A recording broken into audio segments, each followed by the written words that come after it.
సుధాసారణి భగవన్మానసహారిణి సుఖ విరాట్ భాషా సుధాసారణి నగరాజాన్వయ శుక్తి ముక్త తరుణి నగరాజాన్వయ శుక్తి ముక్త తరుణి నారాయణీ బ్రహ్మా.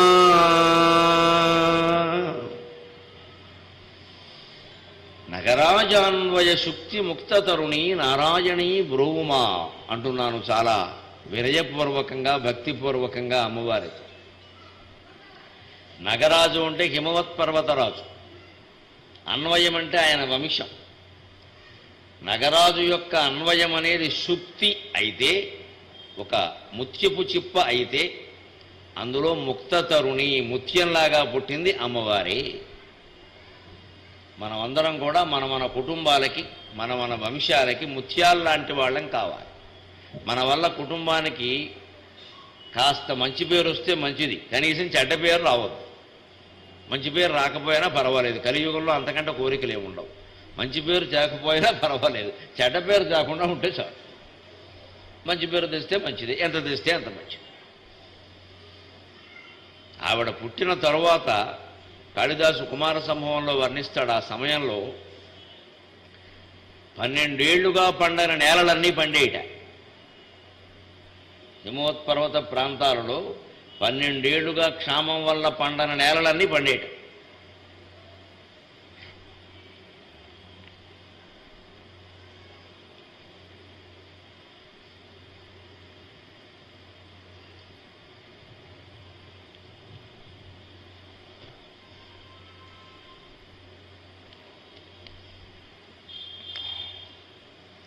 వాతావరణం మొత్తం అనుకూలంగా మారిపోయింది. మన పుట్టుక వల్ల మన కుటుంబంలో మన వంశంలో అటువంటి వాతావరణం ఏర్పడాలి. మనం చదువుకునేటువంటి చదువు, మన కృషి తల్లిదండ్రులకి అంత ఆనందం కలిగించాలి. ఈ అబ్బాయి ఈ అమ్మాయి పుట్టిన తర్వాత మా ఇంట్లో నిశ్చింతగా ఉంటున్నామండి, చక్కగా చదువుకుంటున్నాడు, మాకు భవిష్యత్తు మీద ఒక నమ్మకం ఏర్పడింది అనే భావన తల్లిదండ్రులకు కలిగితే ఆ పిల్లల జన్మ ధన్యమైనట్టే.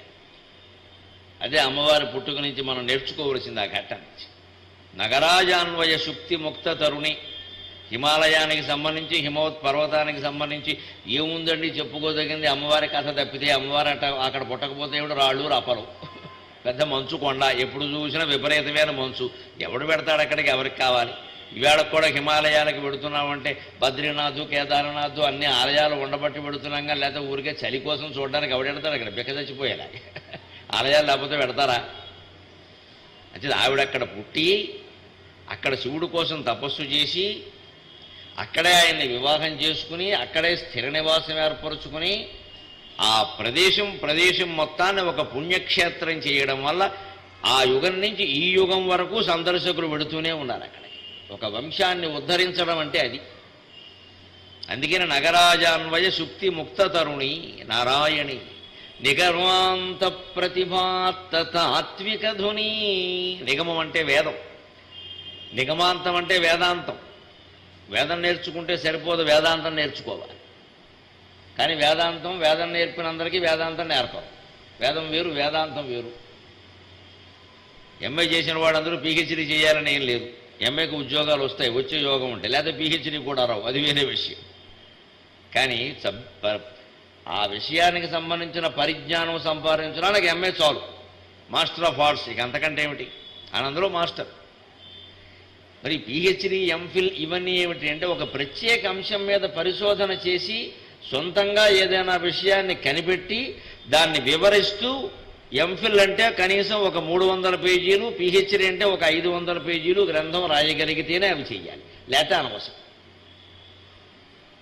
ఊరికే తీసేసి అంటారు, అంటే తీసేయడం వేసేయడం అంటారు సరదాకి. ఇందులోంచి తీసేయి అందులో వేసే అయిపోయిందంటే 10 పుస్తకాలు చదువుతాడు, అందులోంచి 4 పేజీలు ఇందులో 4 పేజీలు కలిపి 40 పేజీలు కలిపి కుట్టేసి వేరే అట్టేసేస్తాడు పీహెచ్డీ అంటే. ఏమీ లేదు, అందులోంచి కాస్త ఇందులోంచి కాస్త ఈయన కనిపెట్టింది ఏమీ లేదు కొత్తగా. అలాంటిది కాదుగా పీహెచ్డీ అంటే. అది పరిశోధన ఏమిటి? లలితా సహస్రం 3 రోజులుగా చెప్పుకుంటాము అంటే ఇదివరకు రకరకాలుగా ప్రచారంలోకి రానటువంటి నూతన విషయాలు చెప్పగలగాలి. లేకపోతే ఎందుకు చెప్పడం? ఉన్నవేగా, మీరు ఎక్కడొక్కడ చదువుకునే ఉంటారు, వాటిని మళ్ళీ చెప్పేది ఏమిటి? వాటిని చెబుతూనే అందులో ప్రధానమేమి వదలకుండానే నా మటుకు నాకు అమ్మవారి దైవాల తోచినవో రకరకాల గ్రంథాల దైవాల తోచినవో చెప్పాలి ఖచ్చితంగా. లేదా పరిశోధన ఏముంది ఇందులో? సృష్టి రహస్యం ఏమిటి? ఇంకా ఉన్నదొన్నట్టు చెప్పాక రహస్యాలే చెప్పాలి. మన విద్య ఎప్పుడూ ఆ పరిశోధనాత్మకంగానే ఉండాలి. అందుకే వేదం నేర్పిన వారు అందరికీ వేదాంతం నేర్పేవారు కాదు. ఎంఏ వాళ్ళందరూ ఖచ్చితంగా పిహెచ్డీ చేయాలని ఏం లేదు. ఆ ఆసక్తి ఉంటే చేస్తాడు, లేకపోతే లేదు. వేదం నేర్పాక, వేదం ఆయనకు అర్థమైంది అని తెలిసాక, అతనికి సంసారం మీద ఆసక్తి లేకపోతే, పెళ్లి చేసుకునే ఉద్దేశం లేకపోతే, ఉద్యోగం కానీ వ్యాపారం కానీ వ్యవసాయం కానీ ఏమీ చెయ్యను, నాకు ఆత్మజ్ఞానం మాత్రమే కావాలి, నేనెవరో తెలుసుకోవాలనుంది నాకు అని శిష్యుడు అంటే, గురువు అనేక రకాల పరీక్షలు పెట్టి అప్పుడు వేదాంతం చెప్పేవాడు, లేకపోతే చెప్పేవాడు కాదు. అందుకే వేదాంతం అంతా ఉపనిషత్తుల్లో ఉంటుంది. వేదాంత గ్రంథాలను ఉపనిషత్తులు అంటారు. ఉపనిషత్తులే వేదాంతం. ఉపనిషత్ అంటే దగ్గర కూర్చోబెట్టి చెప్పడం. ఉప అంటే సమీపం, నిషన్నహ అంటే కూర్చున్నవాడు, నిషన్నహ అంటే కూర్చున్నవాడు, విషన్నహ అంటే కూర్చుని ఏడ్చేవాడు. ఉపనిషత్ అంటే దగ్గర కూర్చోబెట్టి రహస్యంగా చెవులు చెప్పేవారు, బహిరంగంగా చెప్పేవారు కాదు. ఎందుకంటే అవి అందరికీ చెప్పేవి కావు. వేదాంతం చాలా తేలిక, మాట్లాడడం చాలా తేలిక, ఆచరణ చాలా కష్టం. ఆచరణ లేకుండా వేదాంతం మాట్లాడితే మెట్ట వేదాంతం అంటారు. మెట్ట వేదాంతానికి ఏముంది, ఎవడైనా చెబుతాడు. దాన్ని ఆచరించద్దు. ఆచరణ ఉందా లేదా, ఈ శిష్యుడు ఎందుకు పనికొస్తాడా లేదా అని గురువు గారికి తెలియాలి అంటే, వేదం నేర్పిన తర్వాత 1 ఏడాది కనీసం అగ్ని పరీక్ష గురి చేసేవాడు. అగ్ని పరీక్ష ఇంకా మామూలుగా కాదు, దానికి తట్టుకుంటేనే అదే వేదం. అందుకే ఇంత చేసి వేదం నేర్చుకున్నా, పోనీ అన్ని అగ్ని పరీక్షలకి తట్టుకుని వేదాంతం కూడా నేర్చుకున్నా ఏం పొందాలి చివరికి? నిగమాంత ప్రతిభ ఆత్త తాత్విక ధుని. అంతటి వేదాంత జ్ఞానం వల్ల సంపాదించిన ప్రతిభతో తత్వశాస్త్ర రహస్యాలు తెలుసుకోవాలి. లేనప్పుడు ఎందుకు ఊరికే కంఠస్థం చేయడానికే? ఈ ఉపనిషత్తులో ఇది ఉంది, ఆ ఉపనిషత్తులో ఇది ఉంది, అంకెలు అక్షరాలు అన్నీ చెప్పినంత మాత్రాన ఉపయోగం ఏమిటి? మనం ఏమీ అన్వయించుకోనప్పుడు ఈ చెప్పేవాడు వినేవాడు కూడా వాళ్ళ జీవితాల్లో సమస్యల్ని పరిష్కరించుకోవడానికి ఈ తత్వజ్ఞానాన్ని వినియోగించుకోవాలి. లేనప్పుడు ఎందుకు ఇది? ఊరికి తెలుసును వీరు బాగా చెప్పారండి, అంతకంటే ఇంకొకరు బాగా చెప్పారండి, దానికేమిటి? ఎవరు చెప్పినా వ్యాస మహర్షి చెప్పినంత బాగా చెప్పలేరు. అసలు లలితా సహస్రం సృష్టించిందే ఆయన, బ్రహ్మాండ పురాణాలు రచించింది ఆయన, ఆయనకంటే ఎవరు బాగా చెప్పలేరు కదా. మేము ఎంతమంది ఎన్ని చెప్పినా, పోనీ వశిష్ఠాది మహర్షులంతా చెప్పినా మాకంటే గొప్పవాళ్ళు కదా. వాళ్ళు చెప్పినా చివరికి వ్యాసుడు వచ్చి నేను చెప్పిన అర్థం ఇది కాదయ్యా అంటే ఏం చేసేది ఏం లేదు. అక్కడ ఆయన చెప్పింది ఆయన మూలం అయింది, బ్రహ్మాండ పురాణంలో ఉంది. బ్రహ్మాండ పురాణం ఎవరు రాశారు? వ్యాస మహర్షి రాశారు. నేను చెప్పిన నామం అర్థం ఇది రాబాయి, నువ్వు 3 రోజులు చెప్పింది దండగా అంటే నమ శివాయ అనుకుని వెళ్ళిపోవడమే. ఖర్చులు కూడా అడగకున్నాను, పారితోషికం పక్కినట్టు ఖర్చులు కూడా అడిగే అర్హత మనకి లేదు. ఆయన ఒప్పుకోకపోతే మనకెందుకు ఇక్కడ? అంతే. అందుకని దానికి అంతం అనేది లేదండి. ఎప్పుడు దానికి సరైన సార్థకత అంటే, ఈ 3 రోజుల పాటు లలితా సహస్రంలో రహస్యాలు ఏవైతే మనం చెప్పుకుంటున్నామో వాటిని మనం జీవితానికి అన్వయించుకుని ఆచరణలో పెట్టాలి. అప్పుడు నిగమాంత ప్రతిభాత్త తాత్విక ధుని, ఆ తత్వరస ప్రవాహాన్ని మనం అందుకున్నట్టు లెక్క. అప్పుడు అమ్మవారు చాలా సంతోషిస్తుంది. తత్వాసనా తత్వమయీ తత్వమర్థస్వరూపిణి. నీకు అర్థమైందిరా అబ్బాయి. ఆ అర్థం తెలుసుకోకపోతే, ఆ సారం వంట పట్టకపోతే ఎందుకు నేర్చుకోవడం? నిర్వాణ సంధాయిని. అప్పుడు బ్రతికి ఉండగానే, సంసారంలో ఉండగానే మన వ్యాపారాలు మన ఉద్యోగాలు మనం చేసుకుంటూనే ముక్తిని పొందొచ్చు. దాన్నే జీవన్ముక్తి అంటారు. ఆనందంగా ఉండొచ్చు. ఏ సమస్యలు రాని ఏం కానీ, ఇంట్లో వాళ్ళతో రాని బయట వాళ్ళతో రాని, కోట్ల రూపాయలు లాభాలు రాని కోట్ల రూపాయలు నష్టాలు రాని, అనుకోకుండా శుభాలు జరగని అలాగే అనుకోకుండా అశుభాలు జరగని, దేనికి ఆ మనిషి చెలించడు. అది నిర్వాణం అంటే అర్థం. దేనికి చెలించడు. భగవద్భక్తి అంటే శుభం జరగడం కాదు, శుభాశుభాన్ని సమానంగా తీసుకోవడం భక్తి. ఏం జరుగుతుంది అనేది ఆవిడిష్టం. అలాగని ఆవిడిష్టం అనడానికి వీల్లేదు, మన కర్మే. లేకుండా ఆవిడెందుకు చేస్తుంది? పని కట్టుకుని కొంతమందికి శుభాలు కొంతమందికి అశుభాలు ఇస్తే ఆవిడకు పక్షపాతం ఉన్నట్టు లెక్క. అలా ఇవ్వరు కదండి. దైవం ప్రాప్తం అంటే ఏమిటా ప్రాప్తం? మన కర్మ, మనం పూర్వజన్మలో చేసుకున్నాం. అదే వస్తుంది ఎవరికైనా. శుభమేనా అంతే, అశుభమేనా అంతే. ఆవిడ గొప్పతనం అంతా ఎక్కడుంది అంటే ఆ సృష్టికి ఏర్పాటు చేసిన నియమం ఉంది. అది ఒక పరంపరలో ఎవరి కర్మఫలాలు వారు అనుభవించేలాగా ఏర్పాటు చేయడం జరిగిపోయింది. మనకి భక్తి ఉంటే ప్రయోజనం ఏమిటంటే ఆ కర్మఫలాలు ఎలా ఉన్నప్పటికీ మనం ఆనందంగానే ఉంటాం. బయట ఎంత ఎండైనా ఉండని, మనం ఏసీ వేసుకుని లోపల పడుకుంటే మనం సుఖంగానే ఉన్నాం. మిగిలిన లోకం సంగతి పక్కనెట్టాడు. పేపర్లో చూస్తే ప్రచండం, అక్కడ 44, ఇక్కడ 47, ఇక్కడ 90, వాడు ఏమైనా వేసుకొని మనకి కరెంట్ ఉంది, ఏసీ పని చేస్తుంది, మనం సుఖంగానే ఉన్నాం అంతే. భక్తి మనస్సులో ఉంటే వేసవకాలం ఏసీ ఉన్నట్టే. చలికాలం వడవడ వణికిపోయేంత చలి ఉండని, హిమాలయ పర్వతం మధ్యలో ఉండని, మనకు కావలసిన రగ్గేదో మనకుంటే ముసుగట్టేసి పడుకుంటాం. మన గొడవ మనకు లేదు.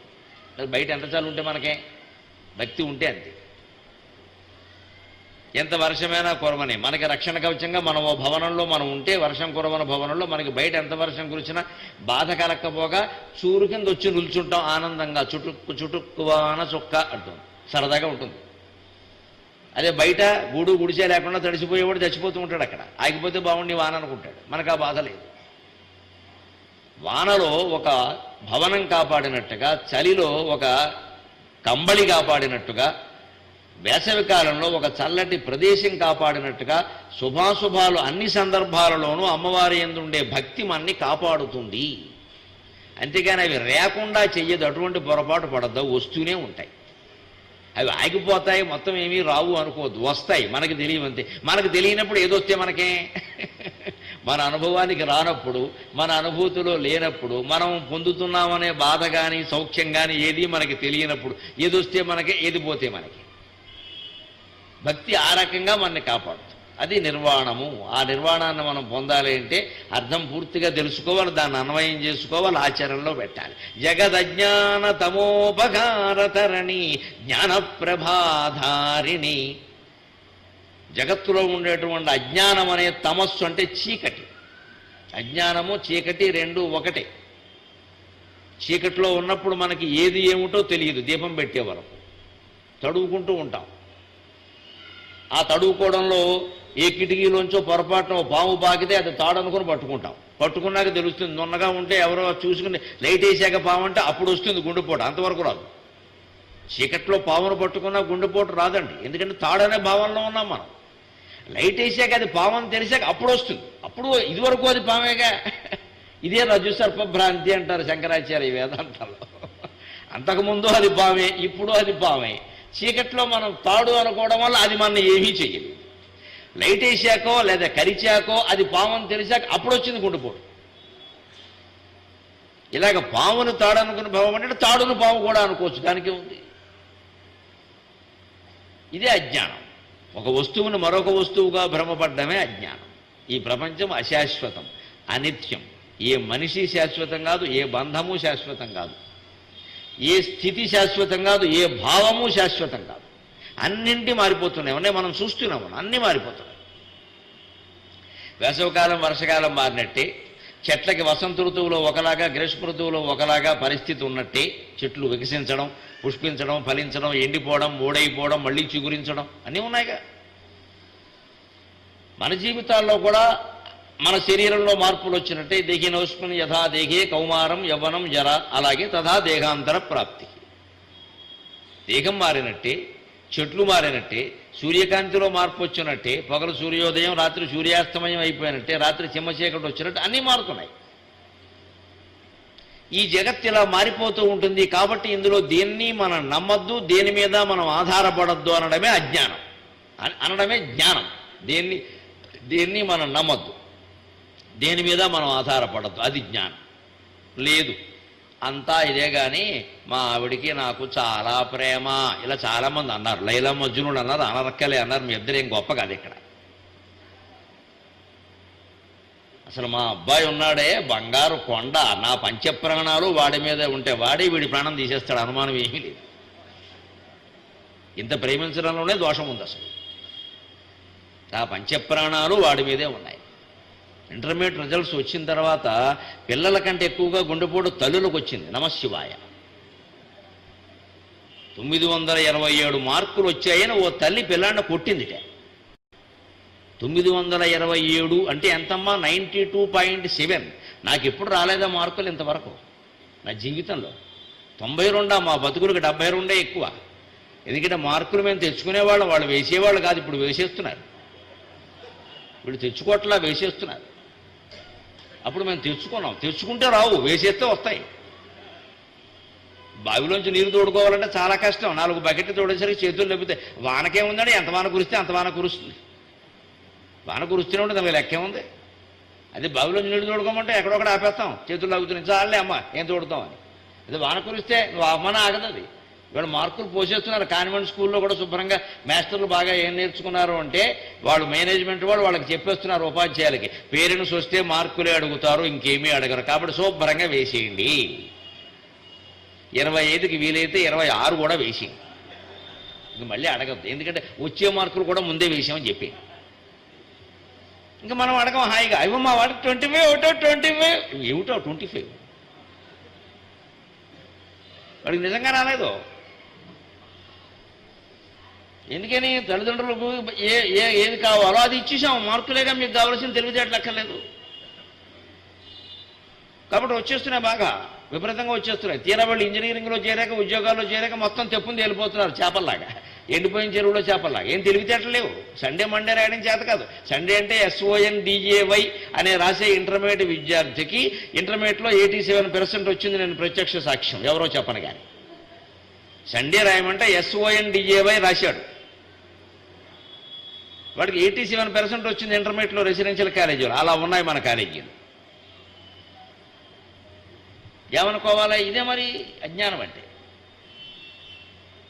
వీళ్ళని పట్టుకుని మనం వేలాడుతూ మా అబ్బాయి, మా అమ్మాయి, మా ఆవిడ, మా ఆయన, అబ్బోకు మాకున్న ఆస్తిపాస్తులు ఎవరికీ లేవు, మాకు అన్ని వస్తాయి, ఇన్ని వస్తాయి, ఎన్నో వస్తాయమ్మా, అన్నిటికంటే ముందు గుండెపోటు వస్తుంది, మన్నాడు పోతాం. ఎన్ని వస్తే మనకే, తర్వాత ఏం వస్తే మనకే, ఎవరు తీసుకుంటారు? ఇదే అజ్ఞానం అంటే. ఈ అజ్ఞానం నుంచి బయటపడాలి. జగత్తు అలాగే ఉంటుంది, నిత్యం మారిపోతుంది. ఏది మనతో రాదు. మనం ఉన్నంతకాలం కూడా మనం అనుభవించగలమని ఇది ఏమీ లేదు ఇక్కడ. ఇది తెలుసుంటే జ్ఞానం, తెలియకపోతే అజ్ఞానం. ఈ అజ్ఞానం నుంచి బయటపడాలంటే జగదజ్ఞాన తమోపఘార తరణి, ఈ అజ్ఞానం అనేటువంటి చీకటిని అపహరించడానికి అమ్మవారు తరణి అంటే సూర్యబింబంలా ఉపయోగిస్తుంది. తరణి అంటే సూర్యుడు. జ్ఞానప్రభాధారిణి లలితా సహస్రం రూపంలో ఒక వెలుగుని మనకు అందిస్తుంది ఆవిడ. జ్ఞానం అనేటువంటి కాంతి, ఆ జ్ఞానం అనే వెలుగును ధరించి మనకు అందిస్తోంది ఆవిడ. భగవన్ మానసకారిణి. ఈ అజ్ఞానంలో మేము ఎందుకు పడిపోయామమ్మా అంటే ఆవిడ సమాధానం చెబుతోంది, నువ్వేం పడలేదురా, నేనే ఏదో ఆట కోసం పడేలా చేశా, కంగారు పడకు. భగవన్ మానసకారిణి. మా ఆయన ఉన్నాడు, ఆయన పేరు సదాశివుడు. ఆయన అలా వెనకాల పడుకుంటాడు, రిటైర్ అయిపోయిన హెడ్ మాస్టర్ లాగా సోఫాలో. భార్య చేతికి తాళాలు ఇచ్చేస్తాడు, నువ్వు చూసుకోవే, నాకేం అక్కర్లేదని. ఆ పెన్షన్ కూడా ఆవిడకి ఇచ్చేస్తాడు గొడవ లేకుండాను. ఆయనకు చుట్లు కాల్చుకుందుకు రోజుకో 10 రూపాయలు ఇస్తే చాలు, ఇంకేం అక్కర్లేదు ఆయనకి. అలా రిటైర్ అయిపోయినటువంటి మాస్టర్ భార్య చేతికి తాళాలు ఇచ్చేసి సుఖంగా పడుకున్నట్టుగానే సృష్టి మొత్తాన్ని చూసేటువంటి సర్వసాక్షిగా చూసేటువంటి పరమేశ్వరుడు ఉన్నాడే, ఆయన హాయిగా సోఫాలో పడుకుంటాడు. మీరు లలితాదేవి బొమ్మ చూసుకోండి. ఆయన ఒడిలో ఈవిడ కూర్చుని ఉంటుంది. శివ కామేశ్వరాంకస్థ శివ స్వాధీన వల్లభ అంటూ.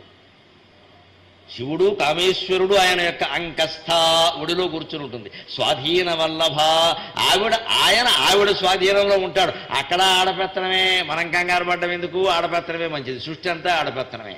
మన రాష్ట్రం గురించి ఆలోచించగల. దీని పేరే ఏపీ. ఏపీ అంటే ఆడపెత్తనం, గొడవలేదు. మగపెత్తనం ఉండే సమస్య లేదు. మగపెత్తనం కావాలంటే ఎంపీ వెళ్ళాలి, అక్కడ ఉంటుంది.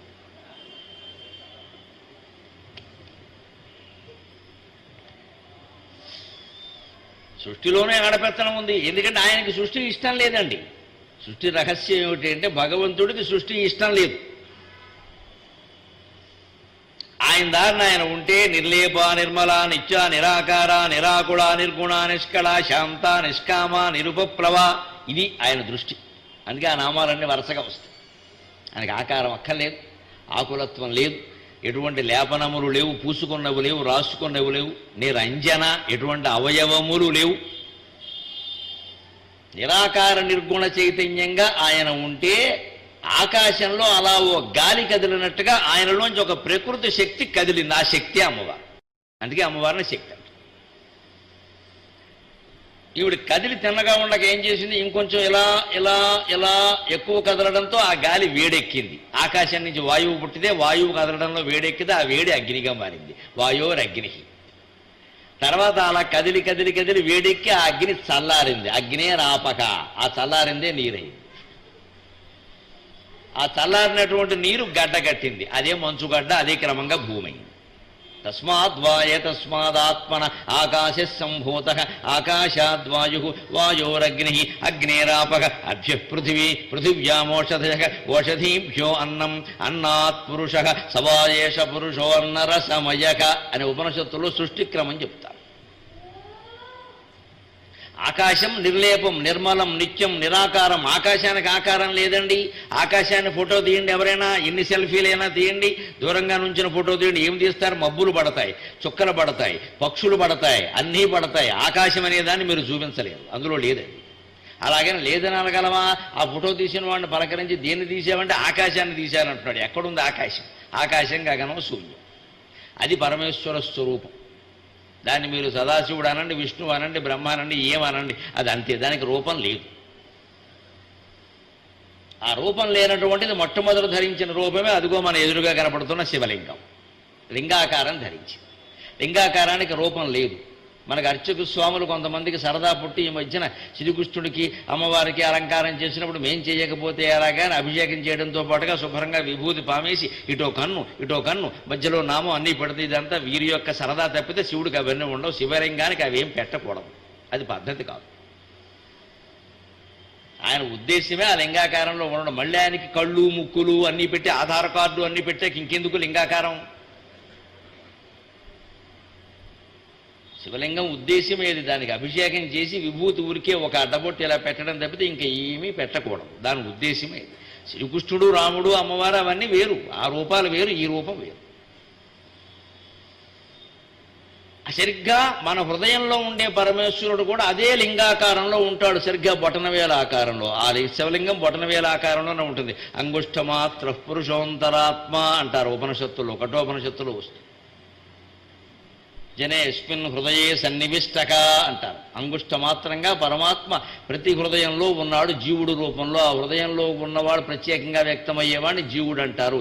ఈ జీవులందరినీ కలిపితే సమిష్టి జీవుడినే దేవుడు అంటారు. అంతకంటే మనం అందరం కలిపితే దేవుడు, విడిగా నువ్వు వేరే నేను వేరే, కలిపితే దేవుడు. ఆ కలిపిన భావన ఎవరికైతే ఉంటుందో, అంతా ఒక్కటే అని ఎవరైతే భావిస్తారో వారికి బాధ రావడం కాదు, ఎవరికి బాధ వచ్చినా తనకి బాధ వచ్చినట్టుగా ఎవరు భావిస్తారో వారే నిజమైన భక్తులు. భక్తి అంటే అది పరసేవ, పరోపకారం. ఇంతమంది ఒక్కటే, ఇంతమంది కాదు బయట ప్రపంచం కూడా. ఆ మాటకు వస్తే అఖిలాండ కోటి బ్రహ్మాండాలు. ఆ బ్రహ్మ కీట జనని వర్ణాశ్రమ విధాయని, బ్రహ్మదేవుడు మొదలుకొని చిన్న పురుగు వరకు మొత్తం ఒకటే స్వరూపం. అంచేత కొడుకుకి కాలికి దెబ్బ తగిలితే ఎటువంటి బాధ కలుగుతుందో, ఇంటి ముందు కుక్క కాలికి దెబ్బ తగిలినా అటువంటి బాధ ఎవరికి కలుగుతుందో వారు మహాజ్ఞాని, మహాయోగి కింద లెక్క. అది కూడా మన ఇంటి ముందు తిరుగుతోంది, ఏదో ఇంత పడేస్తున్నాం, తింటుంది, దాని కాలు విరిగింది, విలిగితే ఏమైనా చేయిద్దాం, కనీసం ఊరికే ఓసారి ఇలా రాద్దాం, అయ్యో అందాం కనీసం. అంతేగాని అనకపోగా అద కుక్క పూర్వజన్మలో పాపం చేసుకుని పుట్టింది, అది పాపం చేసుకుని పుట్ల, నీ ఇంటి ముందు పుట్టింది, నువ్వే పాపం చేసుకున్నావు. అది పాపం చేసుకుని పుట్టిందని మనకు ఎలా తెలుసండి? చాలా తేలిగ్గా వ్యాఖ్యానాలు చేసేస్తారు అందరూ. పాపం అయితే కుక్కై పుడతారా? పుణ్యాలు చేసుకుని కుక్కలై పుట్టేవాళ్ళు కూడా ఉన్నారు. దత్తాత్రేయ స్వామి చుట్టూ 4 కుక్కలు ఉంటాయి. ఏ పాపం చేసుకున్నాయండి అవన్నీ? 4 వేదాలు అవి.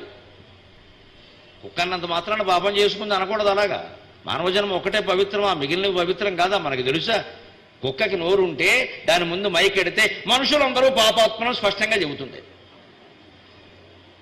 జ్ఞానం ఉన్నవాడు కుక్కై పుడతాడు, మిగిలిన వాళ్ళు అజ్ఞానులే మనుషులై పుడతారు, అంతే తేడా. మనుషులకు మాట్లాడే శక్తి ఉంది, గ్రంథాలు రాసే శక్తి ఉంది, కాబట్టి ఇతర జీవులను అవమానిస్తూ వ్యాఖ్యానాలు చేశారు. అంతేగాని మానవ జన్మే ఉత్తమమని, మిగిలిన జన్మలు తక్కువని మాట్లాడే అధికారం మనకి లేదండి. ఏ జన్మ గొప్పతనం ఆ జన్మకు. ఆ మాటకు వస్తే పక్షులకి, కొన్ని రకాల పురుగులకి ఉండే శక్తులు మనకి లేవు అసలు. ఈగ ఎంత తేలిగ్గా తీసి పారేస్తామండి ఈగ. దానికి మహత్తరమైన శక్తి ఇచ్చాడు భగవంతుడు. ఇలా ఉండి తల తిప్పకుండా వెనకాల ఏం జరుగుతుందో చూస్తుందండి. అది తల తిప్పకుండా, ఈ కన్ను లోపల గుడ్డు ఉందే వెనక్కి తిప్పేస్తుంది, వెనకాల ఏం జరుగుతుందో చూస్తుంది. అది వెనకాల వచ్చే ప్రమాదం నుంచి ఎగిరిపోతుంది. మనకు ఉందండి అది. మరి ఈగ మనకంటే ఏ రకంగా తక్కువ? కాకి 2 కళ్ళు ఉన్నా సరే ఒకటే గుడ్డు ఇటు తిప్పుతుంది.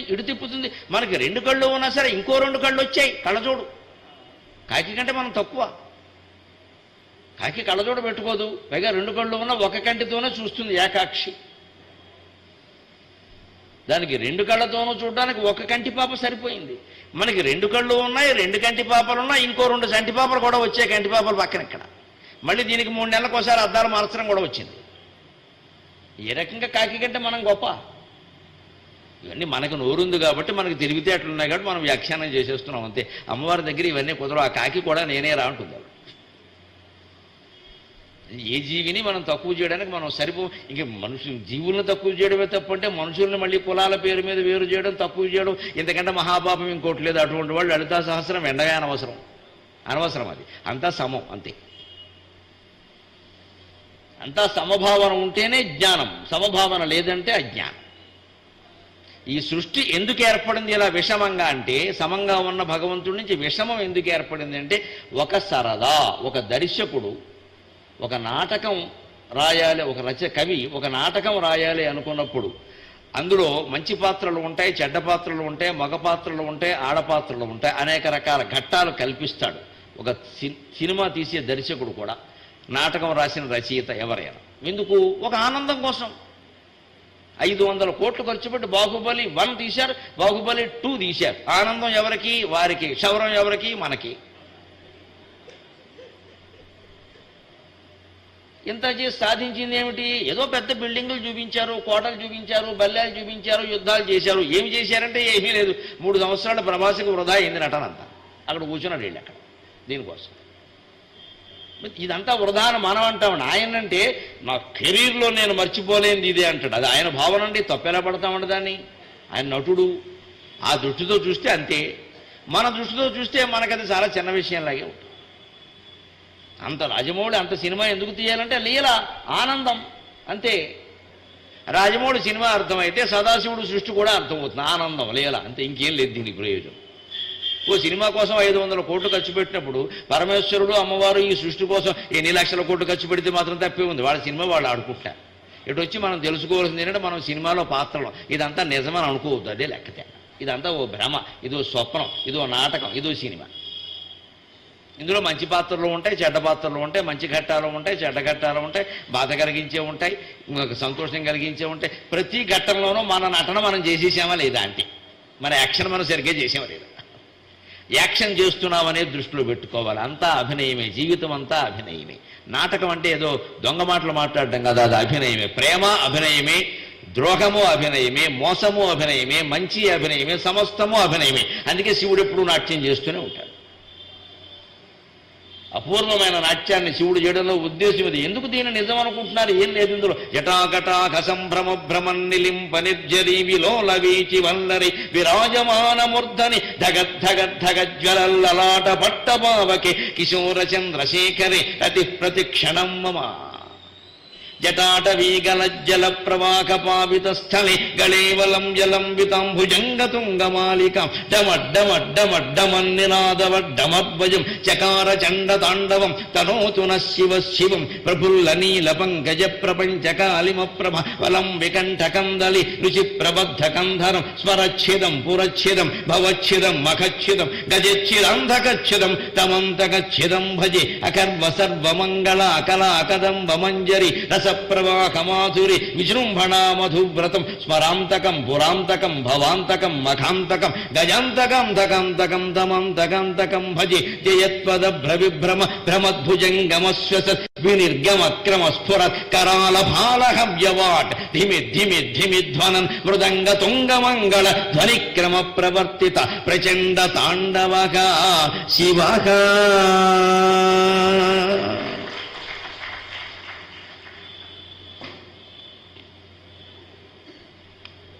నాట్యంగా ఆయనకి తెలుసును కాబట్టి, నాట్యం చేస్తున్నాడు కాబట్టి ఆయన ఆనందంగా ఉన్నాడబ్బా. ఇది నాట్యం అని తెలుసుకోలేక, నాటకం అని తెలుసుకోలేక నిజం అనుకుని మనం కాసేపు ఏడుస్తున్నాం, కాసేపు నవ్వుతున్నాం. ఎప్పుడు ఏడుస్తామో ఎప్పుడు నవ్వుతామో కూడా తెలియదు, ఎందుకు ఏడుస్తామో ఎందుకు నవ్వుతామో కూడా తెలియదు. ఆ తెలుసుకోవడమే జ్ఞానం, తెలియకపోవడమే అజ్ఞానం. అందుకే తెలిసి రామచింతన చేయవే మనసా అన్నాడు త్యాగరాజస్వామి. అది తెలిసి అంటే అర్థం ఊరికి మీనింగ్ తెలుసుకోవడం కాదు. ఇది నాటకం అని తెలుసుకో. ఆయన చింతించి ఎందుకు వచ్చిన గొడవ? ఊరికి ఎంతసేపు ఎవడొచ్చినా ఇదే మాట్లాడతావు. ఇది వదిలేయి, ఇది నాటకం. నీ పాత్ర ఏదో నువ్వు చేయి. నువ్వు దశరథుడి పాత్ర వేస్తే రామ వియోగానికి దుఃఖించి మరణించక తప్పదు. నేను మరణించాలంటే నాకు ఇష్టం లేదంటే ఆ క్యారెక్టర్ వేయకూడదు. నువ్వు రావణాసురుడు పాత్ర వేస్తే ఎట్టి పరిస్థితుల్లో ఎంతమంది చెప్పినా సరే సీతాదేవిని బాధ పెట్టాలి కానీ తీసుకెళ్లి రాముడికి ఇవ్వకూడదు. నేను రావణాసురుడు పాత్ర వేస్తే వేశాను కానండి, మా ఊళ్ళో రామాలయం నేనే కట్టించానండి, తప్పండి, అమ్మవారిని అలా బాధ పెట్టకూడదండి అని నాటకం మధ్యలో సీతాదేవిని తీసుకెళ్లి రాముడికి ఇచ్చేస్తే డైరెక్టర్ పక్క పిలిచి చితకూడ ఎత్తరపడు. నీకేం చెప్పాను, ఏం చెప్తున్నావు? నీకు ఎంత భక్తి ఉంటే మాత్రం నువ్వు రావణాసురుడు పాత్ర వేసావు, ఈ సీతాదేవిని ఇచ్చేస్తానంటే వాడి సినిమా ఏమవ్వాలి? ఇవ్వకూడదు. అప్పుడు రాముడిని తిట్టాలి. నా నోటుతో నేను మరి ఎవరు తిడతారు? నువ్వు తిట్టకపోతాయి. డబ్బింగ్ పెడతారేంటి వెనకాల? పాత్ర వేశామండి, పాత్ర వేసినప్పుడు తిట్టాల్సిందే. రావణాసురుడు వేసావు. జీవితంలోనూ అంతే. తిట్టవలసిన వాళ్ళని తిట్టవలసిందే, కొట్టవలసిన వాళ్ళని కొట్టవలసిందే, పొగడవలసిన వాళ్ళని పొగడవలసిందే, తెగడవలసిన వాళ్ళని తెగడవలసిందే. అంతా అభినయమే. లోపల ఉండేది శ్రీమాత శ్రీ మహారాజ్ఞి శ్రీమత్ సింహాసనేశ్వరి. లోపల ఉండేది ఆ చింత తప్పితే ఇంకేముండడానికి వీళ్ళ. లోపల ఏమీ ఉంచుకోవద్దు. ఉంచుకున్నామంటే ఆ వండిన పదార్థం గిన్నెలో అట్టని అడుగుని అట్ట కట్టినట్టే, అది వదలదు. ఇంకా మంటి మసి వాసన. దాన్ని చింతపండు పులుసేసి నానబెట్టాలి, లేకపోదు. దాంట్లో ఏం వండినా ఈ వాసన దానికి వస్తుంది. మనస్సు కూడా అంతే. వండేసిన గిన్నె అంట్ల గిన్నె, దీంట్లో ఏం ఉండడానికి వీల్లేదు. దాంట్లో ఏమైనా పెట్టామంటే దాన్ని చిత్తం అంటారు. ఆలోచించేటప్పుడు మనస్సు అంటారు. నిర్ణయం తీసుకున్నాక బుద్ధి అంటారు. ఆ నిర్ణయం తాలూకు జ్ఞాపకాలు ఇంకా మిగిలితే స్టోర్ రూమ్ అంటారు. స్టోర్ రూమ్నే చిత్తం అంటారు సంస్కృతంలో. చిత్తం అంటే స్టోర్ రూమ్. ఆ చిత్తశుద్ధి అంటే స్టోర్ రూమ్ మొత్తం ఖాళీ చేయడం. శుద్ధి అంటే అది. స్టోర్ రూమ్ మొత్తం ఖాళీ చేయాలి. స్టోర్ రూమ్ మొత్తం ఖాళీ చేసామనుకోండి, అమ్మాయ 10 ఏడబట్టి ఉండిపోయే గదిలో ఊరికే ఏమన్నా పెట్టుకోవచ్చు సుఖంగా అనిపిస్తుంది ఒక్కసారి. అంటే ఏ సంక్రాంతి పండగ ఇల్లు దులిపినప్పుడైనా స్టోర్ రూమ్లో సామాన్లు బయటకు తీసి ఖాళీ చేసి అలాగే ఉంచితే పాములు చేరతాయి, ప్రమాదం కూడా. మనస్సులో జ్ఞాపకాలు కూడా అంతే. స్టోర్ రూమ్ బయటికి పోవాలి మొత్తం. ఎందుకంటే ఇది నాటకంగా ఆయన చేశాడు. ఆయనకి ఆవిడేం చెప్పింది? భగవన్ మానసహారిణి. భగవంతుని మనస్సును ఆవిడ హరించి, నీకు ఎందుకయ్యా ఉండవయ్యా, అలా పడుకోవయ్యా, నేను సృష్టిస్తాను కదా, నేను చేస్తాను కదా, నువ్వు అలా చూడరాదా? అవ్యయ పురుష సాక్షి క్షేత్రజ్ఞో అక్షరయేవచ. విష్ణు సహస్రంలో మాట. అవ్యయ పురుష సాక్షి. అవ్యయుడివి సాక్షిగా అలా ఉండవయ్యా, నేను చూసుకుంటాను కదా. అలా చూడడానికే నాటకం చూసే ప్రేక్షకుల్లో చూడలేవా అని ఆయన అక్కడ పడుకోమని చెప్పింది. ఆయన పడుకున్నాడంటే మళ్ళీ ఎవరికి ఆయన ఒళ్ళో కూర్చుని శివ కామేశ్వరాంకస్థ శివ స్వాధీన వల్లభ ఇవి నడిపిస్తూ. అది మనకు అర్థమైతే సుఖ విరాట్ భాషా సుధాసారణి. దాన్నే మహాకవులు తమ భాష అనేటువంటి సుధాసారణి అమృత ప్రవాహం ద్వారా మనకు అందించారు. అలా అందించిందే లలితా సహస్రం. ఇది శ్రీ బ్రహ్మాండ పురాణే ఉత్తరఖండే శ్రీ హయగ్రీవ అగస్త్య సంవాదే లలితా రహస్యనామ సహస్ర స్తోత్ర కథనం నామ ద్వితీయోధ్యాయ అంట. బ్రహ్మాండ పురాణంలో ఉత్తరాఖండంలో 2వ అధ్యాయంలో ఉంటుంది. బ్రహ్మాండ పురాణం రచించిన మహానుభావుడు వేదవ్యాసుడు. ఎటువంటి వాడైనా మునియై ఎంవడు యుక్త కర్మధునియై ముక్త ఆత్ముడై జ్ఞానియై.